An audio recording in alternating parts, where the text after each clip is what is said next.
तिम्रो लागि त्यो चिज ल्याएको छु जसले मेरो मनको कुरा गर्छ मलाई माफ गरिदियो प्रकाश मसँग तिम्रो लागि कुनै खुसीको खबर छैन तिमी पनि सधैँ जिस्किरहन्छ लगाएर त्यो गुलाबको फुल तिम्रो लागि आज म भन्न चाहन्छु कि म तिमीलाई प्रकाश यो फुलको कुनै औचित्य छैन अब बरु यो कार्ड राख यो के हो कुसुम बिहेको निम्ति कस्तो बिहे भइरहेछ हो प्रकाश मैले मेरो बिहे पक्का गरिदिनु भयो अब घन्टा मेरो बिहे छ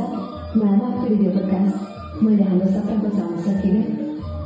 मलाई माफ गरिदियो प्रकाश मैले तिम्रो हातमा रातो गुलाब देख्न चाहेको थिएँ कुसुम तर तिमीले त मेरो हातमा बिदाईको पत्र चलाएको थिए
Thank you.